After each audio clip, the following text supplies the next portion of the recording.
Ang sabi ni San Lorenzo, pagtalikod na alok nyo, kailanman ay tatanggihan ko. Sa paniniwala na ito, bilang tapat na Kristiyano, susunding lagi si Kristo. Kahit maging 1,000 man ang buhay na aking taglay, pawang aking iaalay, kung inyong pagpipilitan na si Kristo ay aking talikdan. Kaya't maaari nyo nang gawin anumang inyong naisin. Buhay ko ay ihahain para sa Diyos na butihin, sa Kanya ay hindi magtataksil. Ito ang ating patron ng parokya, San Lorenzo Ruiz.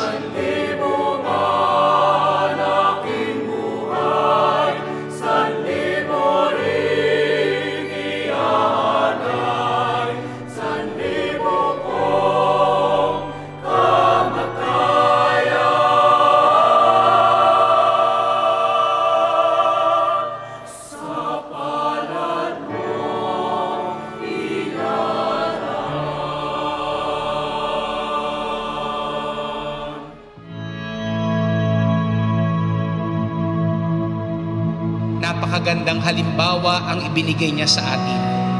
Lalo tigit yung pagiging matatag at paninindigan para kay Jesus.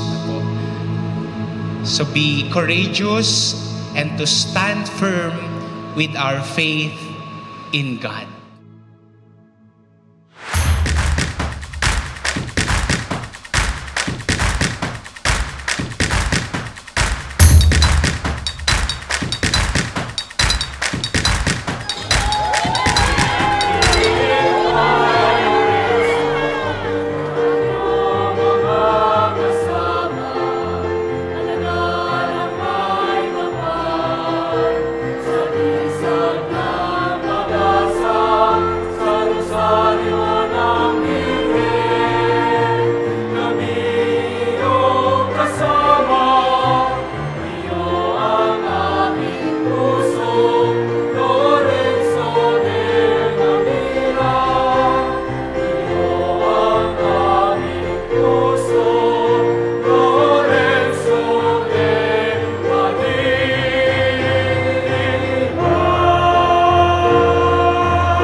Ang Pilipinas at tayo ngayon ay kumikilala at buong simbahan ay kumikilala kay San Lorenzo Ruiz, unang Pilipinong santo. Siya ay naging martir, nag-alay siya ng kanyang buhay para sa ating pananampalataya noong 1634 hanggang 1637.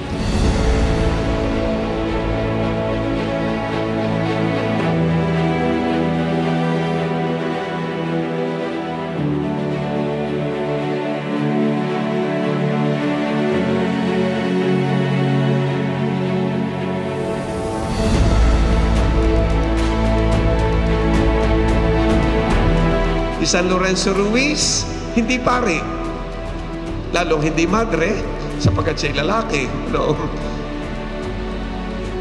He's not a priest. Hindi ang pagpapakabanal ay sa pari lamang, o sa pagmamadre, o sa kung ano pa mang consecrated life na tinatawag. Siya ay isang laiko, kagaya po ninyo. May asawa, may 2 anak.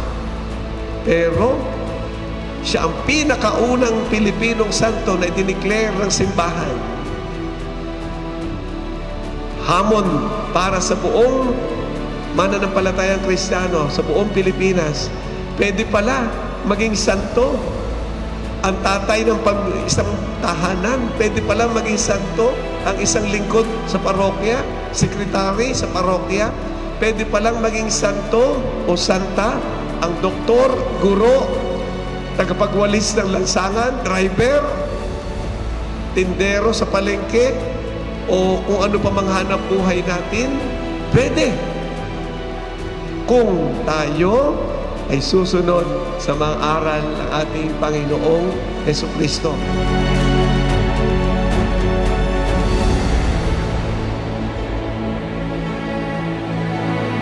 Salamat San Lorenzo Ruiz sa iyong pagiging kalakbay namin sa buhay. Salamat sa iyong mga halimbawa na pinakita sa katatagan sa iyong pananampalataya. Salamat sa iyong buting pamumuhay na ipinakita sa amin. Pwede palang magpakabanal ang sino man sa amin.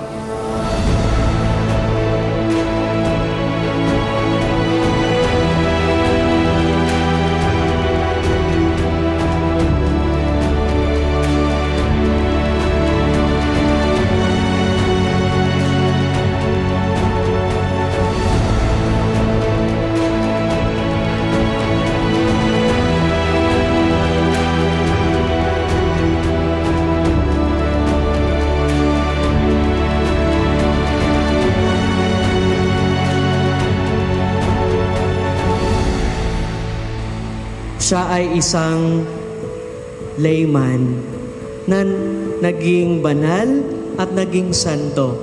Hindi siya pari, hindi siya obispo, hindi siya papa, kundi simpleng tagapaglingkod ng Diyos. Ngunit namuhay sa kabanalan at naging banal.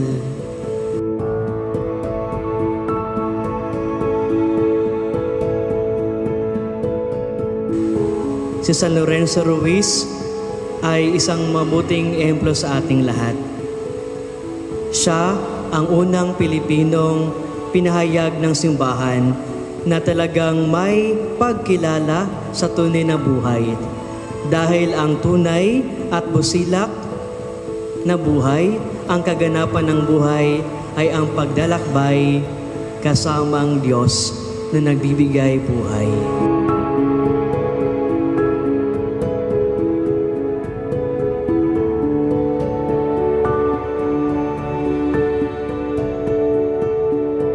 Lahing Pilipino, lahing kayumanggi, ang unang Pilipinong santo, patron natin ng ating parokya, San Lorenzo Ruiz de Manila. Pagpalain tayo ng Diyos ngayon at magpakailanman.